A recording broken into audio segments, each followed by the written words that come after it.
મિત્રો, મુરબ્બીઓ અને વંદનીય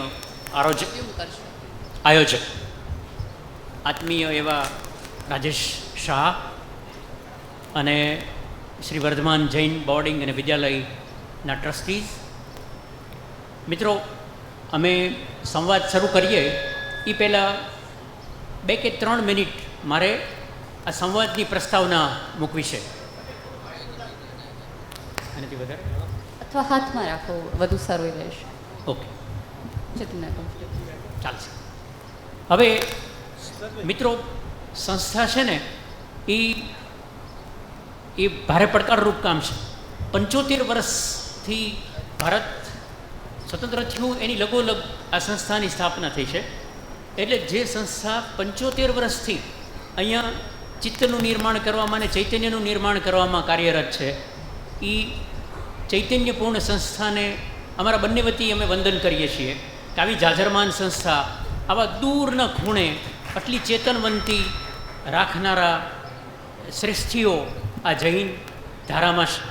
એ અર્થમાં અહીંયા જૈન શાસનનું જે વિલાસ છે, જૈન શાસનનું અહીંયા શાસન છે, એ જૈન શાસનને પણ અમે બંને વંદન કરીએ છીએ. બરાબર છે મિત્રો? જે સંવાદ છે ને અહીંયા, એ સંવાદનો સંદર્ભ જુદો છે. જીવન જીવવાના 2 રસ્તા છે. એક રસ્તો છે હૃદયથી જીવવું, એક રસ્તો છે તર્કથી, બુદ્ધિથી, મનથી જીવવું. એક રસ્તો છે પર્વતો ઉપર પથરાળ રસ્તા ઉપર ચાલવું, અને એક રસ્તો છે નદીની જેમ વહેતા વહેતા ચાલવું. અહીંયા મારી અને નેહલ વચ્ચેનો જે સંવાદ છે, એ સંવાદનો આધાર આવો કંઈક છે કે જીવન જીવવાની આ જે 2 શૈલીઓ છે, અને ખાસ કરીને આવી સંસ્થા 75 વર્ષથી જે 2 કામ કરે છે. મોટાભાગના જે લોકો શહેરમાં વસે છે એને ખબર છે કે સંસ્થા છે એ અત્યારે હવે કેરિયર ઓરિએન્ટેડ સંસ્થાઓ છે. એટલે ચારિત્રલક્ષી સંસ્થાઓ ઘટી ગઈ છે, વ્યક્તિત્વલક્ષી સંસ્થાઓ છે. આવી જ કેટલીક અસામાન્ય સંસ્થાઓ છે, અલૌકિક સંસ્થાઓ છે કે જ્યાં ચારિત્ર્યનો અને વ્યક્તિત્વનો બરાબર સમન્વય થયો છે. એટલે હાર્મની ઓફ માઇન્ડ અને હાર્ટ. તો અમે ત્યાંથી આ વાત શરૂ કરીએ છીએ.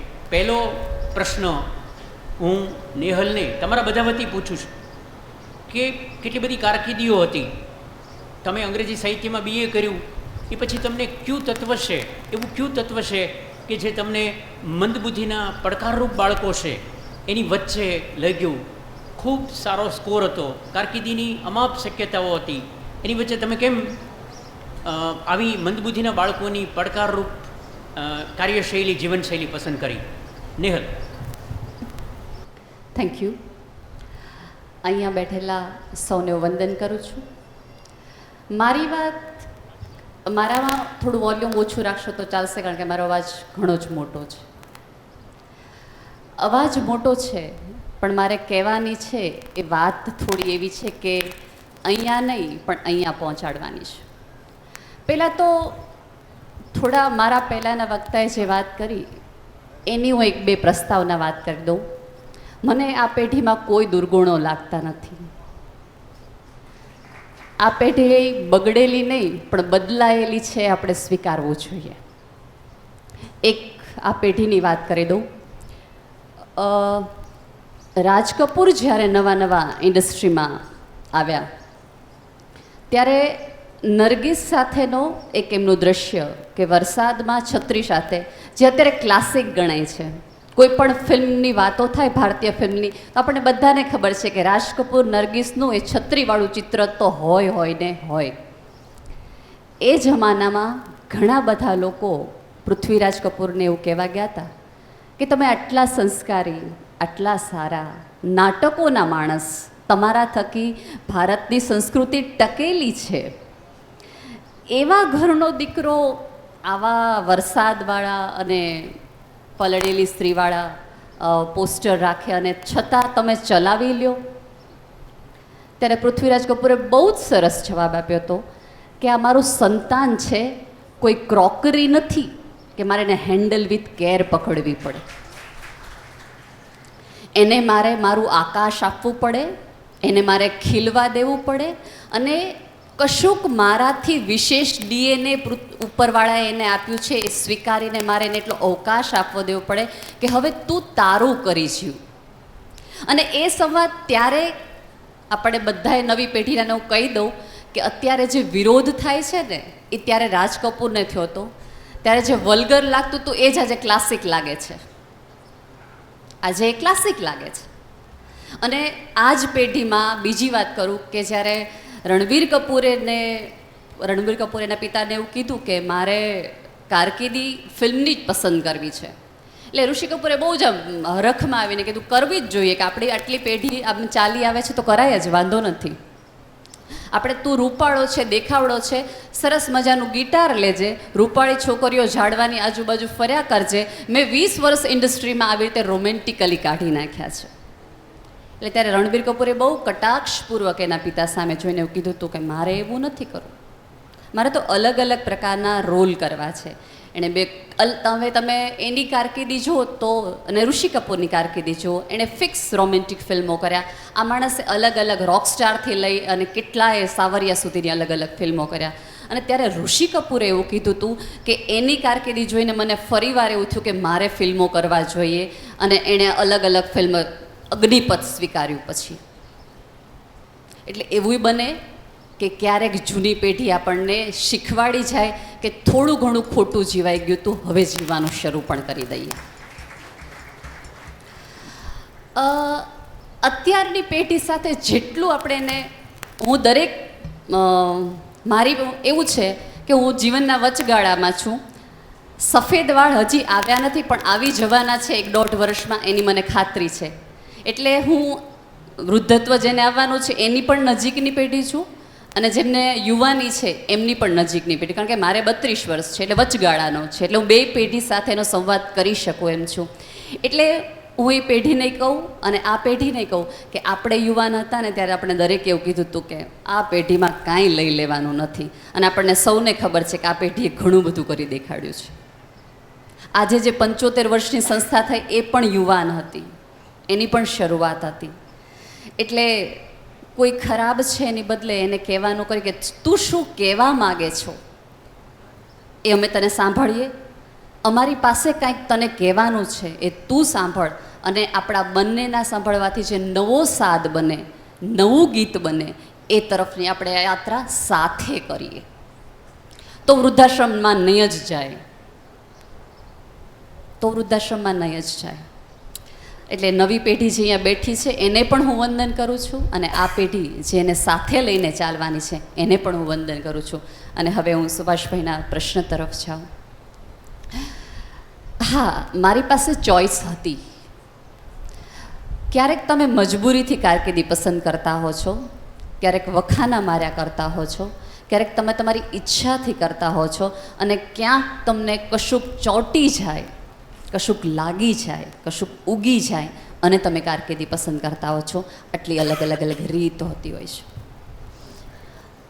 મારે સ્પેશિયલ બાળકો એટલા માટે પસંદ કરવા પડ્યા કારણ કે મેં જોયું કે સમાજ છે ને સ્પેશિયલના નામે હંમેશા દરેક વ્યક્તિને ખૂણામાં રાખી દેતી હોય છે. કોઈ પણ વ્યક્તિ મોટી થાય, મહાન થાય એટલે પહેલો સંવાદ એ આપણું કામ નહીં, ત્યાં સુધી આપણે જઈ શકીએ નહીં. ક્યાંક આપણી સંઘર્ષ કરવાની તૈયારી નથી એટલા માટે આ સંવાદ આવતો હોય છે. અને અથવા તો આપણને એવું લાગતું હોય છે કે આ બધા કામ કરવા જેવા હોતા નથી, દૂરથી બધું વંદન કરીએ. હું મંદબુદ્ધિના બાળકો સાથે કામ કરું છું. મંદબુદ્ધિ એક એવી સ્થિતિ છે, માનસિક રોગ નથી, માનસિક સ્થિતિ છે. માનસિક રોગ દવાથી સારો થઈ જાય, થોડી ઘણી સારવારથી સારું થઈ જાય. મંદબુદ્ધિ એ એક એવી સ્થિતિ છે, તમે બ્લાઇન્ડને બ્રેલ શીખવી દો તો એ વાંચતા લખતા અને મારીને તમારી જેવું જીવતા શીખી જાય. ફિઝિકલી હેન્ડીકેપને તમે વ્હીલચેર આપી દો, એ મારીને તમારી જેવું નોર્મલ જીવન જીવતા શીખી જશે. ડેફ છે એને તમે સાઇન લેંગ્વેજ શીખવી દો તો મારી અને તમારી જેમ ઇઝીલી કોમ્યુનિકેશન કરી સુંદર જીવન જીવી શકશે. મંદબુદ્ધિ એ એક એવી સ્થિતિ છે કે જે જન્મે છે પણ મંદબુદ્ધિ અને મરે છે પણ મંદબુદ્ધિ. કોઈ વ્યક્તિના આઈક્યુમાં આપણે ક્યારેય ચેન્જ કરી શકતા નથી. એટલા માટે મેં એવી કારકિર્દી પસંદ કરી કે મને ખબર છે કે આ બાળક જીવે છે. ફોર એક્ઝામ્પલ, હું જે અત્યારે ચહેરો લઈને જન્મી છું, અકસ્માત ન થાય તો હું મરું ત્યાં સુધી મારી આ જ સ્થિતિમાં હું મરવાની છું. સેમ વે મંદબુદ્ધિ છે એ એવા જ બાળકો છે. હા, પણ એમની પાસે હજી આપણા કરતાં વધુ સારું કંઈક છે, એ હૃદય છે. એ બોલે છે ત્યારે લાળ પડે છે, એ ચાલે છે તો અથડાઈ જાય છે. એને શું જોવે છે એ એને ખબર પડતી નથી. ગરમ દાળ હાથ ઉપર પડે તો એને ખબર નથી પડતું આનાથી હાથ સળગી પણ જાય છે. સ્થિતિ વધુ ખરાબ માતા પિતાની છે, કારણ કે એને તો ખબર જ છે કે મારું બાળક મંદબુદ્ધિનું છે. અમારે ત્યાં કેટલાય એવા પેરેન્ટ્સ છે, કેટલાય એવા કે જે હંમેશા રોજ સવારે એવી પ્રાર્થના કરતા હોય છે કે હું જીવું ત્યાં સુધી મારા સંતાનોને ઉપરવાળો લઈ લે. કારણ કે હું જેમ મોટી થતી જાઉં છું એમ એ બાળક પણ મોટું થતું જાય છે. હું વૃદ્ધ થાઉં છું અને યુવાન થાય છે. અને ત્યારે એ ચિંતા કરવાની છે કે હવે પછી મારા પછી આ બાળકને કોણ રાખશે. જે સગાવાલાઓ આવું બાળક હોવાથી માતા પિતાનો તિરસ્કાર કરતા હોય, કેટલાય અમારે ત્યાં પેરેન્ટ્સ આવીને રડતા હોય કે બેન આજ મારી નણંદને ત્યાં પ્રસંગ છે, મારી નણંદે ખૂબ આગ્રહ કર્યો, બધા જ ઘરના આવજો, આપણે બધાએ થીમ પાર્ટી રાખી છે, આમાં આપણે આ પહેરવાનું છે, આમાં આપણે આ પહેરવાનું છે, આમાં આપણે આ કરવાનું છે. અને જતી વખતે એવું કહે કે બેન સેજ વિરેનને ન લાવતા તમે. તમને શું લાગે છે આવા પ્રસંગોમાં જવાની માતા પિતાઓની ઈચ્છા થાય? આવી સ્થિતિ અનેક માતા પિતાઓની છે, અનેક લોકોની છે. થોડી ઘણી આ લોકોની ચિંતાએ મને ચિંતિત કરી અને મને એવું થયું કે હું ભણાવી શકીશ, કારણ કે શિક્ષણ મારો ગમતો વિષય છે. કાઉન્સેલિંગ મને કરવું ગમે છે, મને લોકોને સાંભળવા ગમે છે. સંભળાવવાવાળી પેઢીમાંથી હું નથી, મને સાંભળવા ગમે છે લોકોને. કોઈની આંખો ભીની થવું, લથડતા પગ જોઉં તો મને પૂછવાનું મન થાય કે કાંઈ તકલીફ છે. મને ગમે છે કે સમાજ ગાયોની ચિંતા કરે છે, આનંદ છે. પણ આપણા જ ઘરમાં કેટલીય સ્ત્રીઓ ગાયોની જેમ પીડાતી હોય છે, એને પૂછવું છું. અને હું તો હૃદયના દુઃખને દુઃખ જ ગણું છું. તમે તમારા સ્વપ્ના પૂરી ન કરી શકો, તમે તમારી મૂંઝવણ કોઈને કહી ન શકો. પુરુષોને આવતો હાર્ટ એટેક પણ કોઈ દુઃખનું જ પરિણામ છે. એ બધી મૂંઝવણ પણ જાણવા જેવી છે, એ બધી ચિંતા પણ કરવાની છે. મારી તો સાદી કન્સર્ન દેશ પછીની છે. પહેલાં મારા ઘર, મારું આંગણું, મારો પાડોશી, અને પછી હું દૂર સુધી જતી જાઉં. મને મારું નજીકનું ન દેખાય. સુભાષભાઈ બહુ સરસ વાત કરતા હોય છે કે 300 કિલોમીટર દૂર જે લોકોને મેં ક્યારેય ઓળખ્યા નથી એને હું ફેસબુક ઉપર પૂછું, are you well, did you it, મજામાં છો? સ્માઇલી થોડું આમથી આમ આવે ને તો તરત આપણને ઇનબોક્સમાં મેસેજ મૂકે, કંઈ તકલીફ છે? દાદીમાં નહીં તાવ છે. એની ચિંતા કરીએ, એને પૂછીએ, પછી તરફ જઈએ. અને ફેસબુકની વિરોધી તો હું જરાય નથી, હું વોટ્સઅપને હું બધું જ વાપરું છું, બધું જ વાપરું છું. પણ મારી કન્સર્ન મારા આજુબાજુવાળાનો હાથ પકડીને ચાલું છું. હું મારા સાસુને કહું છું કે ફેસબુકમાં આમ થતું હોય છે, એને હું એની જૂની બેનપણી દેખાડું છું. તો હું નથી માનતી કે બે પેઢી વચ્ચેનો કોઈ ખાસ ગેપ રહેશે, કારણ કે નવું જાણવાની ઈચ્છા તો એમને છે, નવો સ્વાદ એમને પણ ગમે છે. જેણે મધુબાલા જોયો એને દીપિકા બાજીરાવમાં ગમે જ જોવી. જોવા ન લઈ જાવ ને આપણે માની લઈએ કે એમને મંદિરનો જ શોખ છે, એ જુદી વાત છે, એ આપણી દ્રષ્ટિની વાત છે. અને હું આ પેઢીને કહું છું કે આપણે જોઈ લેવી જોઈએ. દીપિકા ખરેખર કુદરતનું સુંદર વર્ઝન છે, વખાણ કરી લેવાય. મધુબાલા જેવું કોઈ નહીં, એવું તો પૃથ્વી પર શક્ય જ નથી. ટાગોરે એક બહુ સરસ વાત કરી હતી કે પૃથ્વી પર અવતરું દરેક બાળક ઈશ્વરનો સંદેશો છે કે મને હજી આ માનવજાત પર શ્રદ્ધા છે. તો આપણે શ્રદ્ધા ટકાવી રાખવી. જ્યાં સુધી આ પૃથ્વી પર સુંદર તાજું બાળક જન્મે છે ત્યાં સુધી વિચારતા રાખવું કે શક્યતાઓ છે, સુંદરતા હજી ટકી રહેવાની છે અને આપણે કોઈ પેઢી ઉપરથી કોઈ સભ્યતા ઉપરથી વિશ્વાસ કરી લેવા જોઈએ, કારણ કે આપણે તો શ્રદ્ધાના માણસો છીએ. That's it. મોટી નેહલ જે સમસ્યા તમને ચીંધે છે અથવા નેહલ જે વિસ્તાર ઉપર આંગળી મૂકે છે એ વિસ્તાર કેવો છે મિત્રો ખબર છે? કે આપણે એવું દ્રઢપણે માનીએ છીએ કે પદાર્થ નબળો છે, ચૈતન્ય સબળું છે. દાયકાઓ પહેલાં ખાસ કરીને અહીંયા જ્યારે જૈન શ્રેષ્ઠીઓ બેઠા છે ત્યારે મને એક પ્રસંગ કહેવાની ઈચ્છા થાય છે જૈન શ્રેષ્ઠીઓ વિશે. કે ખુશવંતસિંહ ગત સદીનો બહુ જ મોટો પત્રકાર હતો. મધર ટેરેસા, જેને ભારત રત્ન તો મળ્યું જ છે પણ જેને નોબેલ પણ મળ્યું છે, એ મધર ટેરેસાનો ઇન્ટરવ્યૂ લેવા માટે ખુશવંતસિંહ જાય છે. ખુશવંતસિંહ એને પૂછે છે મધર ટેરેસાને કે એવું તમને કોલેરાનો દર્દી છે એને તમે ખોબામાં ઉલટી કરાવી, જે દર્દી કેન્સરથી મરી રહ્યો છે એને આખી રાત એને હાથ ફેરવીને તમે એને મૃત્યુ તરફ દોરી ગયા, તો મધર ટેરેસા તમે એનામાં શું જોયું અથવા એવું કયું તત્વ છે જે તમને સ્પર્શે છે? તો મધર ટેરેસા એવું કહે છે કે તમને એવું લાગે છે ને કે આ મહારાષ્ટ્રીયન છે ને આ ગુજરાતી છે, આ સ્પેનિશ છે અને આ ફ્રેન્ચ છે, આ પુરુષ છે ને આ સ્ત્રી છે, મને એવું નથી દેખાતું. મારા આશ્રમમાં જે આવે છે એ મને સૌથી પહેલું એવું લાગે કે એ મારો જીસસ છે. જેને કોલેરા થયા છે એ મારો જીસસ છે, જે કેન્સરથી મરે છે એ મારો જીસસ છે. એનો સાદો અર્થ એવો થયો કે એને માણસ નથી દેખાડતો, દરેક માણસમાં એક એક જ્યોત છે, દરેક માણસમાં એક એક દીવો બળે છે એવું દેખાય છે અને એ જ આ કામ કરી શકે. મિત્રો, તમે જે જૈન ધારામાં મોટા થયા છો ને એ તરફ મારી આંગળી ચીંધવાની આ તૈયારી છે કે 24 તીર્થંકરોએ માણસને માણસ તરીકે નથી જોયા, માણસને ચેતના તરીકે, માણસને એક એક બળતી જ્યોત તરીકે જોયા છે. તમે એ ધારામાંથી આવો છો એટલે તમારી પાસે રાષ્ટ્રની સમસ્યા, દેશની સમસ્યા, સમાજની સમસ્યા નથી. તમારી સમસ્યા છે કે ક્યાં પદાર્થ છે અને ક્યાં ચેતના છે, ક્યાં ક્યાં ચેતનાની સાથે ઊભા રહેવાનું છે અને ક્યાં ક્યાં પદાર્થને નકારવાનો છે. એટલે છેલ્લામાં છેલ્લી જો આશા હોય આ માનવ સભ્યતાની, મિત્રો તમને નવાઈ લાગશે, મારા એક લેખમાં મેં એવું લખેલું કે ભૌતિક શાસ્ત્ર માટે જે આઈન્સ્ટાઈને કામ કર્યું છે એવું જ ચૈતન્ય શાસ્ત્ર માટે મહાવીર ભગવાને કામ કર્યું છે, એનાથી સહેજ પણ ઓછું. એ ધારાના તમે બધા એના વારસદારો છો. એટલે અહીંયા કશું જ અશુભ નથી, કશું જ અનૈતિક નથી. જે કચ્છમાં ગયો છે, કચ્છમાં રહ્યો છે એ પવિત્ર છે, ને મુંબઈ ગયો છે એ અપવિત્ર થઈ જાય એ મુદ્દો નથી.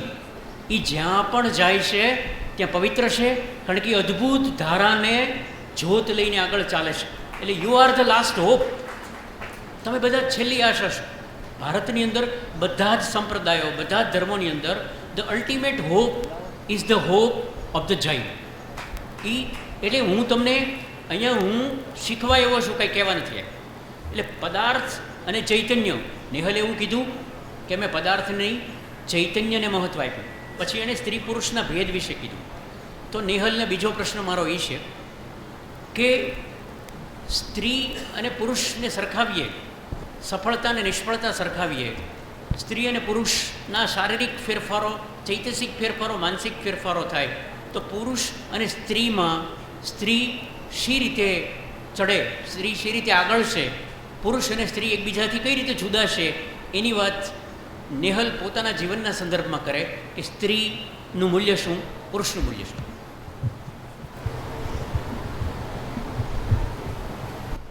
મને સ્ત્રી અને પુરુષ ક્યારેય વિરોધાભાસ લાગ્યા જ નથી. કારણ કે જો વિરોધાભાસ હોય ને તો ઈશ્વર એ બે પ્રકૃતિને જુદા બનાવે જ નહીં, એ એક જ બનાવે.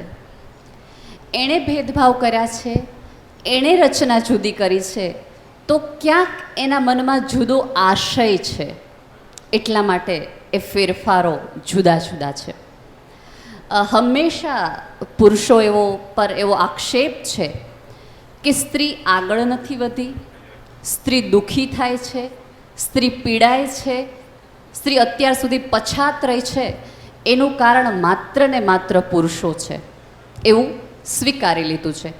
પહેલી વાત હું કહી દઉં પ્રસ્તાવના બાંધતા પહેલાં કે હું ફેમિનાઇન છું, ફેમિનિસ્ટ નથી. હું દ્રઢપણે માનું છું કે પુરુષોનો કોઈ વાંક નથી. એક સ્ત્રી તરીકે પૂરી જવાબદારીપૂર્વક આ આટલા બધા સ્ટેજ વચ્ચે હું કહું છું કે પુરુષોનો ખાસ વાંક નથી. એનું હું ઉદાહરણ આપું કે રસોડામાં સ્ત્રીઓએ જ રહેવાનું છે, સૌથી વધુ સ્વીકારી છે. સૌથી વધુ ચૂલો કરવાનો હોય તો પહેલાંના જમાનામાં ચૂલા હતા, એટલે સ્ત્રીને આંખ બળે, રડવું આવે, ખાંડી દસ્તાથી ખાંડવું પડે એટલે સ્ત્રીના હાથ કઠણ થઈ જાય. મિત્રો, રસોડામાં જાઓ અત્યારે તમે બધા બેઠા કાલ્પનિક રીતે, અને સ્ત્રીની સગવડતા જેને કહેવાય એના તમામ નામો ગણી જુઓ, એ તમામ નામો પુરુષોની શોધ છે, એક પણ સ્ત્રીની શોધ નથી. Pressure cooker, Blender, mixer, gas, juicer, એવું નથી કે સ્ત્રી વૈજ્ઞાનિકો નહોતી, પણ સ્ત્રીના સુખનો વિચાર પુરુષને સૌથી વધુ આવે છે, એમાં ઉપર સાબિત થાય છે. કારણ કે રડતી સ્ત્રીને એણે જોઈ હશે, કોક દીકરાએ, કોક પતિએ એની સ્ત્રીનો જ્યારે હાથ પકડ્યો હશે ત્યારે હાથમાં દાઝેલી જોઈ હશે, અને એને વિચાર આવ્યો છે કે અરે સ્ત્રી આટલી દુઃખી થાય ચૂલામાં રસોઈ કરતી વખતે, મારે ગેસની શોધ કરવી જોઈએ. એણે ખાંડતી વખતે સ્ત્રીના હાથને કડક થતા વખતે જ્યારે સ્ત્રીનો હાથ પ્રેમથી પકડ્યો હશે ત્યારે એને એમ થતું હશે કે હાથ કોમળ હોવા જોઈએ, અને એણે મિક્સરની શોધ કરી હશે. સ્ત્રીના ડિઝાઇનર કપડાં, લિપસ્ટિક, નેલ પોલિશ, એમની જે હેલ છે, સ્ત્રી નીચે હોવાને ઇન્ફિયોરિટી કોમ્પ્લેક્સમાંથી બહાર આવે એટલે પોઇન્ટેડ હિલની શોધ એક પુરુષે કરેલી છે, એક સ્ત્રીએ નહીં. સ્ત્રીને સુંદર દેખાવાના, સુખી થવાના તમામ વિચારો એક સ્ત્રી કરતાં વધુ સભ્યતામાં પુરુષે કર્યા છે, એટલે આ બધી શોધ પુરુષે કરેલી છે. એટલે માની લેવું જોઈએ સ્ત્રીના સુખનો વિચાર એક સ્ત્રી કરતાં વધુ પુરુષ કરે છે. એટલે સ્ત્રીને દુઃખી કરવા પાછળ ખાસ પુરુષોનો રોલ નથી એવું હું માનું છું. ક્યાંક હું સફળ નથી થતી ને તો ક્યાંક પહેલું કારણ તો હું ખુદ પોતે જ હોઉં, પહેલું કારણ હું ખુદ પોતે હોઉં તો હું આગળ ન આવું. કોઈ બીજો મને એક વખત તમે આમ વિચારી લ્યો કે જે સફળ માણસો થયા છે એની યાદી વિચારો, તમને જાણે અજાણે દરેકના જીવનમાં સંઘર્ષ જ જોવા મળશે. તમારે કહેવું જ પડે કે એ ટ્યુબલાઇટ નીચે સૂતા હતા અને વાંચતા હતા, નદી પાર કરતાં કરતાં જતા હતા, બહુ ગરીબ હતા, ખાવાનું નહોતું, અને પછી અહીં સુધી પહોંચ્યા. એનો મતલબ એવો થયો કે તમારી સફળતા તમારા સંઘર્ષમાંથી જ આવે છે. અને સ્ત્રી અને સંઘર્ષ એ બે એકબીજાના પર્યાય છે. સ્ત્રી ખરેખર સંઘર્ષ બહુ કરે છે, બહુ જ કરે છે, પણ એનો સંઘર્ષ માત્ર એના ઘર સુધીનો હોય છે, બહાર સુધીનો નહીં. એટલે ક્યાંક એની સફળતા થોડીક પાછળ રહી જાય છે. એની સફળતા, આપણે ત્યાં સફળતાની ડેફિનેશન એવી કરવામાં આવી કે તમે સ્ટેજ ઉપર બેસો, તમારી પાસે અઢળક પૈસા હોય, 500 લોકો તમને ઓળખતા હોય તો તમારી સફળતા. પણ એક સ્ત્રી સવારે બધા જ ઉઠે પહેલાં ઉઠી જાય, દાદાને ચા આપી દે, ન્યૂઝપેપર અંદર લઈ લે, તરત જ તે રસોઈવાળી થઈ જાય, કામવાળી થઈ જાય, ધોબી આવે તો કપડાં ગણીને લઈ લે, ફોન ચાલુ, ફોને પોતાના ઓફિસમાં સૂચના આપતી હોય કે હું 5-10 મિનિટ મોડી થઈશ ત્યાં સુધીમાં તમે આ પ્રિપરેશન કરી નાખજો. ત્યાં હસબન્ડ એમ કે શર્ટનું બટન તૂટી ગયું છે, તરત દોડતી ગેસ ધીમો કરી અને શર્ટનું બટન કરવા જાય. પાછી આવે તો દીકરો એમ કે મમ્મી હું આ નાસ્તામાં નહીં લઈ જાઉં. 5 મિનિટ બેટા, 5 જ મિનિટ, હમણાં હું તને આ કરી આપીશ. એ સ્ત્રી રસોઈવાળી, કામવાળી, ધોબી થાય. સાસુ એમ કે આજે આપણે સાંજે સરસ મજાનો એક પાર્ટીમાં જવાનું છે, તો ઘરની કુટુંબની બ્યુટીફુલ વહુ દેખાવડી થઈ એક રોલ મોડલ તરીકે જાય, અને જ્યારે જરૂર પડે ત્યારે એ નર્સ પણ રોલ બને છે. આ એક જ કામ સ્ત્રી કરે છે. પણ એ પેમેન્ટ નથી લેતી ને, એવોર્ડ નથી લેતી ને, એટલે એને આપણે સફળતામાં ગણતા નથી. મને ગમ્યું કે તાળીની અવાજ પુરુષોથી આવે એટલે એ માને છે કે આવું બધું મારા ઘરે જે સ્ત્રીઓ કરે છે એ સારી છે ને મહાન છે. Appreciate it. આપણા થાળીમાં આવતી 32 ભોજન આપણને બહુ જ ગમતા હોય છે, પણ ક્યારેય વિચાર્યું નથી કે એ બનાવતી વખતે એનો હાથ દાજ્યો હશે, એને તકલીફ થઈ હશે, ક્યાંક એને કંટાળો 43 ડિગ્રીમાં તમને ગરમ રોટલી આપવામાં આવ્યો હશે, છતાંય તમને જમતી વખતે એમ પૂછે છે સારું થયું છે? હા. અત્યારે આખીજા ટીવી બધી મેચ આવે છે. ક્યારેય આપણે આ બધો વિચાર નથી કર્યો. અને પછી ધીમે ધીમે ધીમે ધીમે સ્ત્રી એક ફ્રસ્ટ્રેશનના યુગમાં આવી ગઈ, એ વલણમાં આવી ગઈ. કારણ કે એ જોવે છે, એ જોવા માંડી કે હું જે કરું છું એનું કોઈ મૂલ્ય નથી, એની કોઈ વેલ્યુ નથી. કારણ કે જાણે અજાણે અમને બધાને શીખવામાં આવ્યું છે કે તમને કોકે સારા કહેવા પડે. તને તારો હસબન્ડ કહે તો તું સારી, તને તારી સાસુ વખાણે તો તું સારી, તારું કુટુંબ તને કહે તો તું સારી. મહાભારતમાં એક બહુ સરસ સંવાદ છે. દ્રૌપદી નાના હોય છે અને એમના ભાઈ સાથે રમતા હોય છે અને એના દાદીમાં એ બંનેને રમાડતા હોય છે. એટલે અચાનક એક સૈનિક આવીને એમ કહે છે કે ચાલો રાજકુમાર, તમારે શસ્ત્રવિદ્યા શીખવાનો સમય થઈ ગયો છે, તમારે શીખવા જવું પડશે. એટલે એ ભાઈ જાય છે તો સાથે સાથે દ્રૌપદી પણ એવું કહે છે હુંય જાઉં. એટલે એના દાદીમાં એનો હાથ પકડે છે અને એવું કહે છે કે બેટા એ તો બધું છોકરાવે શીખવાનું હોય, લડવાનું છે, એને તો દેશ ચલાવવાનું છે, રાજ્ય ચલાવવાનું છે. એટલે દ્રૌપદી એવું કહે છે તો મારે નહીં શીખવાનું? તો કે ના બેટા, તારે તો રસોઈ કરતાં શીખવાનું, પતિને ખુશ કેમ રાખો એ શીખવાનું. એટલે પછી દ્રૌપદી પ્રશ્ન એવો કરે છે તો ભાઈ પણ આવું બધું શીખશે ને કે પત્નીને ખુશ કેવી રીતે રાખવો એમ. તો દ્રૌપદીના દાદી એમ કહે છે કે ના દીકરા, સ્ત્રી છે ને એ પુરુષને સુખી કરે. તો દ્રૌપદી કહે છે તો સ્ત્રી? ત્યારે એના દાદી એમ કહે છે કે સ્ત્રીએ તો જાતે સુખી તથા શીખી લેવાનું હોય. સાચે એવું છે. એક તમે કલ્પના કરી જુઓ કે સ્ત્રી ખસી જાય ઘરમાંથી, 24 કલાકની કલ્પના કરો, તમારા સુખનો આધાર ખસી જશે મિત્રો. હું પુરુષને હજી કહું છું પહેલાં, એટલે મેં પુરુષના વખાણ કરી લીધા છે, એટલે મને તમે કોઈ ફેમિનિસ્ટ ન ગણતા પ્લીઝ. હું બંનેનું મૂલ્ય એક સરખું છે, એકબીજા વગર એકબીજા અધૂરા છે, એટલું જ મારું કહેવાનું છે. સ્ત્રી વગર પુરુષ ને પુરુષ વગર સ્ત્રી. સ્ત્રીનું જગત નાનું છે, એને માત્ર ને માત્ર એનો પતિ જ સારો કહે ને તો એને જગત આખું સારું કે એવું લાગે. હું જગત આખામાંથી વાહ વાહ સ્ટેજ ઉપરથી લઈને આવું ને તો મને એટલી મૂલ્યવાન ન લાગે જેટલું ઘરે આવીને મને કોઈક વ્યક્તિ એમ કે આજે સરસ ચા બની હતી, કોફી સારી હતી. મને એવોર્ડ, મારી માટે નોબેલ પ્રાઇઝ મારો વ્યક્તિ છે. એ કે આપણે હસતા હસતા એવું કહેતા હોઈએ છીએ કે સફળ પુરુષ પાછળ એક સ્ત્રી હોય છે અને નિષ્ફળ પુરુષ પાછળ 2 સ્ત્રીઓ હોય છે. એ આપણો જાણીતો સંવાદ છે. પણ એક સ્ત્રી જે છે એણે પોતાનું બધું જ પોતાના 24 કલાકની તમામ સેકન્ડોની સાથે પરણીને આવેતી ત્યારે આંખમાં જે સપના જોયા હતા ને એ જ પહેલી રાત્રે બધા નામે કરી દીધા છે.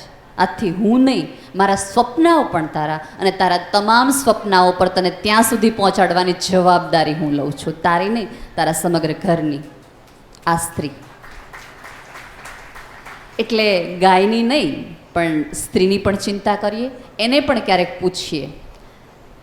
અને હું સ્ત્રીઓને કહું છું કે જ્યારે પૂછવામાં આવે ને ત્યારે વર્લ્ડ ટૂર કે રિયલ ડાયમંડના નેકલેસની બદલે 1 કલાક માગી લઈએ કે આજે 1 કલાક મને સાંજે જોઈએ છે. એનો નેહલ કહેશે એનો સાદો અર્થ એવો થાય કે સ્ત્રીના સુખની, સ્ત્રીના આનંદનું કેન્દ્ર એનું પરિવાર છે. એનો આનંદ એના પરિવારમાં સીમિત છે. પુરુષનો આંતરરાષ્ટ્રીય આનંદ છે. સ્ત્રીને સિરિયલ ગમે છે, પુરુષને છે એ નેશનલ ઇન્ટરનેશનલ ન્યૂઝ ગમે છે.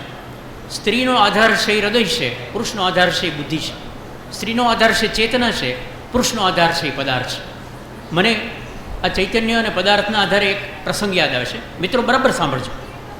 સ્વામી રામતીર્થ કરીને એક સાધુ ભારતના હતા. એકવાર ટોક્યો જાપાનમાં જાય છે. ત્યાંથી નીકળતા હતા ત્યાં ટોક્યોના એક બહુમાળી ઇમારતમાં આગ લાગી અને બધા ટોળું ઊભા હતા અને અંદર જે લોકો બચાવતા હતા કે તું ભાઈ મારા સેફ ડિપોઝિટના કાગળો બચાવી આવો ને મારું સોનું બચાવી આવો ને મારી ચાંદી બચાવી આવો ને મારું આ સંપત્તિના કાગળો બચાવો ને મારા દસ્તાવેજો બચાવો. અને એ બધી દોડાદોડ ચાલતી હતી અને એક સમૃદ્ધ માણસ ઊભો હતો. બધું પૂરું થયું પછી કીધું કે હાઈશ બધું બચી ગયું, બધું બચાવી લીધું.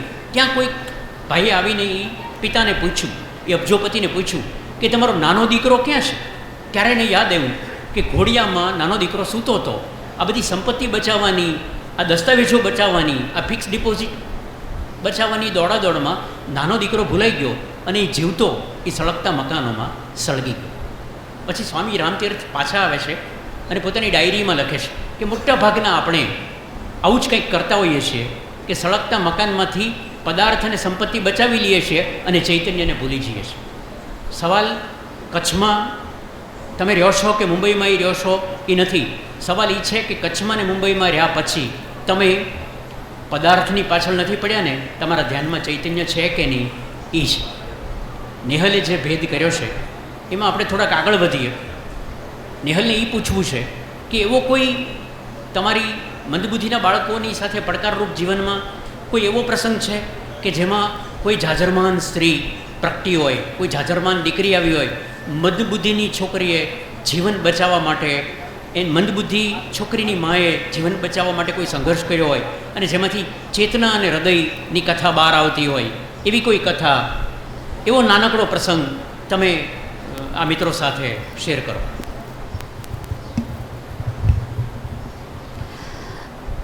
મારી સંસ્થામાં 200 જેટલા મંદબુદ્ધિ દીકરા દીકરીઓ છે. ડે સ્કૂલ છે અમારી. સરકારના નિયમ પ્રમાણે તો જે મંદબુદ્ધિ હોય એને અમારે રાખવાના જ હોય એવું અમને સરકારે કીધેલું છે. પણ ક્યારેક આપણે નિયમો આપણી માટે બનાવતા હોઈએ છીએ કે આપણે બચી શકીએ. અને આપણે બધા સંસ્થા સાથે જોડાયેલા છે એટલે આપણે બધાને ખબર છે કે આપણે નિયમો એટલે બનાવીએ કે ક્યારેય આપણે કોઈક સંસ્થા કોઈ પણ રીતે સમસ્યામાં ન આવી જાય.